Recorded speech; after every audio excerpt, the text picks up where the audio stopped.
are setting off on a duck tour, and here's our World War II duck boat that we'll be riding in, and here's a view of the interior. It's actually closed. We had an earthquake on November 14th last year, 7.8, happened in Rotorua, and that earthquake damaged the museum enough to close it for 2 years. So it's pretty serious. Right now we're inside a volcanic crater. We're heading down into another volcano. In many ways, there are 5 lakes. And that was actually responsible for New Zealand's last major eruption. This was in 1886. So it completely devastated this area. Everything you're seeing around this would have been destroyed.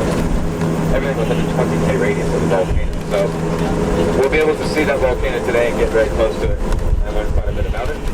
There were 21,000 of these built for World War II, and 1,000 survived. The rest sunk. You'll find these ducks. But this is it. Get ready. Oh, now it's a little bit too quiet for a beautiful boat tour. One of those. That's my hands. He said it was bumpy. All right. Oh, much quieter, much smoother. That's good. Beautiful stand of tree ferns over here.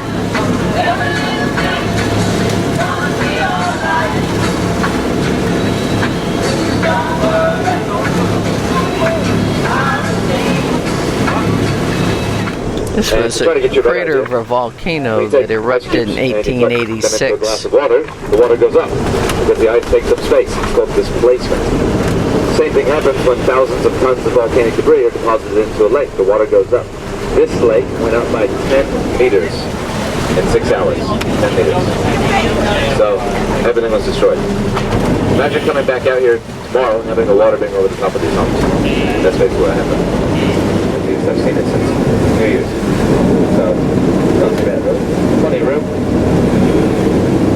Now, after the eruption, they started redeveloping in the 1920s. The first house they built was this white one here. But the reason a lot of people didn't start building right away is because they didn't know enough about the volcano. And for all they knew, it was going to erupt again the next year. You know? It wasn't worth it. But they thought, oh, we'll give it a go anyways. And look at them now. These are nets to keep the weeds out, to clean up the lake, and the weeds are so dangerous they can get meningitis from them. This is the Blue Lake. And same thing, the wheels out of gear, propeller in gear, and away we go. This water is so much clearer. So sit down for a few minutes, and let you take the photo. Do is spray the duck sometimes, just like that. Huge amount of tree ferns, beautiful.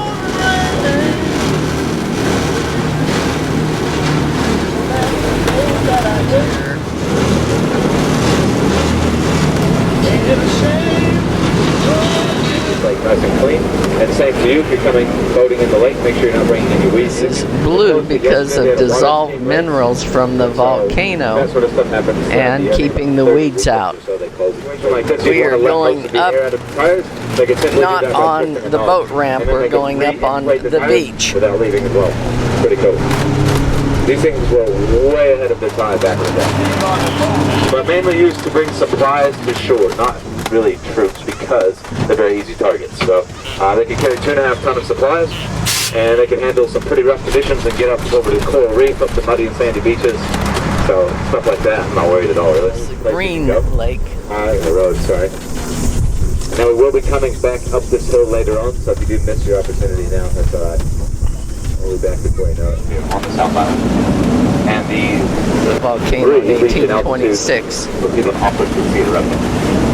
It's twice the size of the Mount St. Helens eruption. Like you said, flat top sloping side. Exactly. There are 3 peaks that make up the volcano rather than just the one. So obviously you see the one. Sloping sides, flat top. It wasn't just the top of the volcano that erupted. Down the right side of it, and then several kilometers through the land, actually erupted as well. The whole rift that opened up from left to right, north to south, 17 kilometers in length total. and they'd ski down the This crater. is 3 volcanoes. It's really steep and all it's nice and soft, and they just hike back up. They do that all day, but they were killing a lot of vegetation in the process, hiking up there.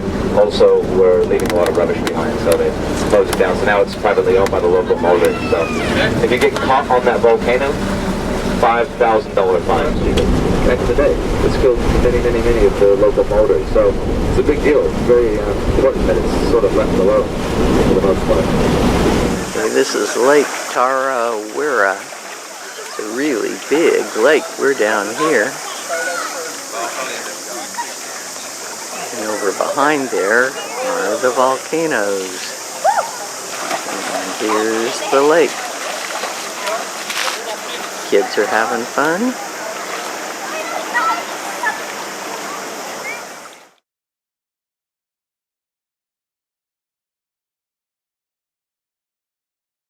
Well, we'll keep it pretty relaxed for the ride back. Still have a few things for you. Got to tell you about the Green Lake. I haven't forgotten. One of the more famous stories in New Zealand. It's the most famous warning sign leading up to the eruption. And some of you may have heard the story already. It's the story of the Rotorua, where basically a group of 9 English tourists, accompanied by 6 local Maori guides, were headed out to see the terraces. And to get to the terraces, you basically had to go to where the hot water beach is. So you had to paddle quite far across the lake. And apparently as they were paddling across the lake, they noticed the boat that was in trouble out in the middle. It was making these big white splashes. They thought that maybe it capsized or people had fallen out or something. So they started to paddle over there towards it, and they got closer and they realized that the white splashes were coming from warriors paddling a waka that they've never seen before, really violently. And they thought, whoa man, who are they? What are they doing? They watched for a few minutes, realized the waka wasn't even moving. They thought that was pretty strange. So what they decided to do was turn around and go back to the village to warn the people that there was a war canoe headed this way and that the village might be under attack, which was quite likely because of how much money was going around in the village at the time. Another tribe might have been after it. And after a couple minutes of paddling back towards where the landing cafe is, they turned around and the thing was gone. They didn't know where it went. And it either sank or somehow they just motored it and got behind around the corner out of sight, which I doubt that. It was a long distance, several Ks, that they would have made it in a couple of minutes. Saw this waka and it's paddling out there and it was heading this way, but people were like, all right, well, where is it? You know, how close is it? They said, we don't know. It's gone. And then a spiritual leader, he was a local in the village, he stepped forward and basically told everyone that what they just witnessed is called the waka wairua, which in the Maori language translates to a spirit canoe. And in the spirit canoe, that is actually called a tohu, which is like an omen or a warning. And he warned that what it means is that the entire area is meant to be overwhelmed. 11 days later, the volcano erupted. But no one believed him. They chose not to. They thought it was a party of warriors coming to attack the village. They never showed up, so they just carried on with their everyday operations out to the terraces right up until the day the volcano erupted. And it's funny because the guy that predicted it was one of the survivors. He's probably going around like, told yourself. This is a waka, a memorial to a deceased chief. There you go. There's a photo for you.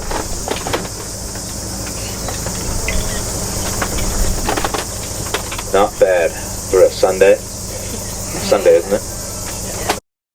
Kind of This put this is into a perspective. crater I can of a compare it to the volcano. last eruption, the 1886 one, right? Now, the total amount of debris ejected from Mount Rotorua when it erupted, again, twice as much as Mount St. Helens in the U.S., is 2 cubic kilometers of volcanic debris. It's a lot. Enough to wipe out everything within 20 Ks. Now, this one would have ejected 340 cubic kilometers of volcanic debris. So imagine what an eruption over 150 times the size would have done to New Zealand. Gives you a bit of an idea. Now, if you could somehow take 340 cubic kilometers of debris and spread it over the North Island, spread it evenly, it would cover the entire island with one layer, 3.5 meters thick.